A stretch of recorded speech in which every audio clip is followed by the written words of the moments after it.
A paz do Senhor, meus irmãos. Apocalipse capítulo 1, versículo 3. Feliz aquele que lê e os que ouvem as palavras desta profecia e guardam as coisas que estão nela escritas, porque o tempo está próximo. Gostaria de ler também Jeremias capítulo 2,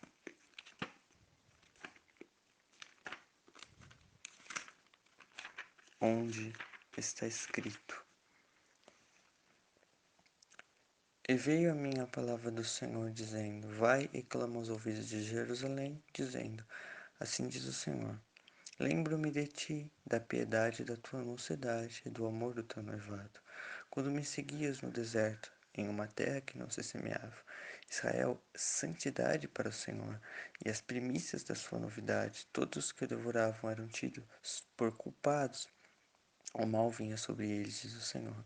Ouvi a palavra do Senhor, ó casa de Jacó, e todas as famílias da casa de Israel. Assim diz o Senhor: Que injustiça acharam vossos pais em mim, para se afastarem de mim, indo após a vaidade, e tornando-se levianos? E não disseram: Onde está o Senhor que nos fez subir da terra do Egito, que nos guiou através do deserto, para uma terra árida e de covas, para uma terra de sequidão e sombra de morte, para uma terra pela qual ninguém transitava, e na qual não morava homem algum? E eu vos introduzi em uma terra fértil para comer do seu fruto e do seu bem. Mas, entrando, contaminastes a minha terra, e da minha herança fizestes uma abominação. Meus irmãos, temos ainda Mateus capítulo 22, versículo 29. Jesus, porém, respondendo, disse-lhes: Vocês erram, não conhecendo as Escrituras nem o poder de Deus. Meus irmãos, nós vemos nessas três passagens que todos nós nos rebelamos contra Deus, que Deus nos abençoa, Deus nos dá o pão, a água, Deus nos dá o espírito de vida, Deus nos dá tudo o que a gente precisa. E ainda assim, a gente não está nem aí para Ele. É como Ele fez com o povo de Israel. Ele deu uma terra para o povo de Israel e o povo de Israel contaminou aquela terra. E hoje é a mesma coisa. Ele continua nos abençoando, dando pão, dando água, dando veste, dando respiração, dando tudo que a gente precisa.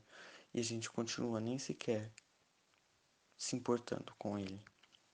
Jesus em Mateus 22, 29 disse: Vocês erram porque vocês não conhecem as Escrituras. Meus irmãos, quantos dias faz que a gente não lê a Bíblia? Nem o poder de Deus. O poder de Deus é oração.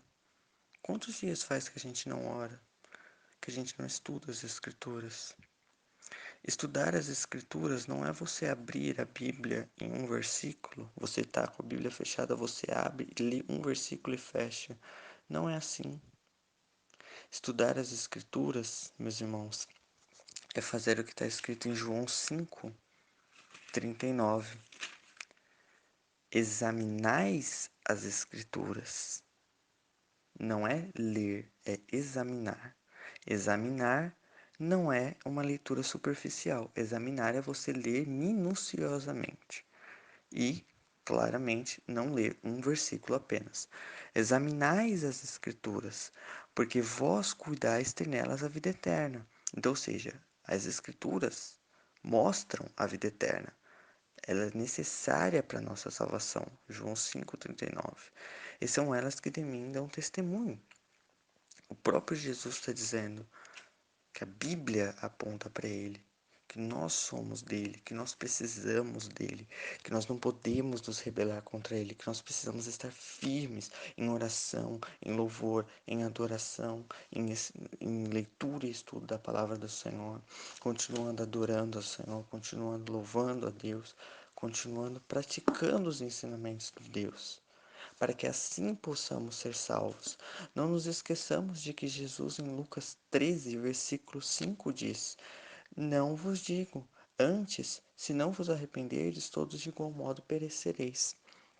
Não nos esqueçamos que está escrito isto aqui. Se a gente não se arrepender, se a gente não buscar a salvação, se a gente não buscar uma vida com Deus, a gente também será condenado. Como mesmo Jesus diz em Mateus capítulo 5, versículo 29. Portanto, se o teu olho direito te escandalizar, arranca-o e atira-o para longe de ti, pois é melhor que se perca um dos teus membros do que seja todo o teu corpo lançado no inferno. E se a tua mão direita te escandalizar, corta e atira para longe de ti, porque te é melhor que um dos teus membros se perca do que seja todo o teu corpo lançado no inferno. Isso aqui, irmão, significa escandalizar é fazer pecar. Tudo aquilo que te fizer pecar e te afastar de Deus, Jesus fala: arranca-o, atira-o para longe de ti, corta, atira para longe de ti. Isso significa arranca da tua vida e lança longe tudo aquilo que te afasta de Jesus Cristo. Em Filipenses está escrito, em Filipenses capítulo 3, versículo 7. Mas o que para mim era ganho, reputei-o por perda por Cristo.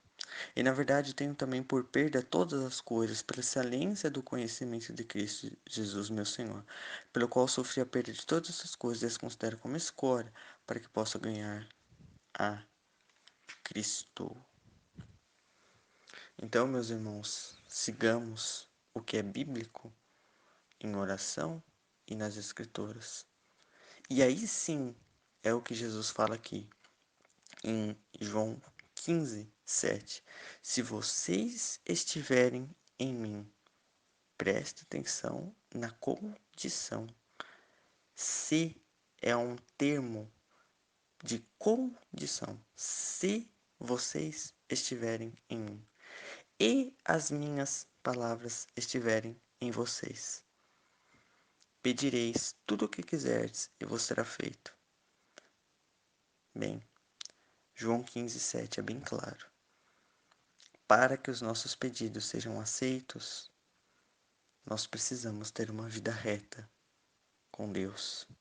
Não nos esqueçamos de que Jesus diz em João, capítulo 14, versículo 21.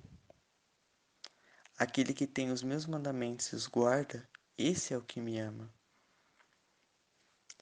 Será que nós amamos Jesus mesmo? Porque se nós amamos Jesus, João 14, 21 diz: aquele que tem os meus mandamentos e os guarda, esse é o que me ama. Então, se a gente ama Jesus, a gente vai guardar os mandamentos dele. Conforme João 15, 10 diz: se guardardes os meus mandamentos, permanecereis no meu amor, do mesmo modo que eu tenho guardado os mandamentos de meu Pai e permaneço no seu amor.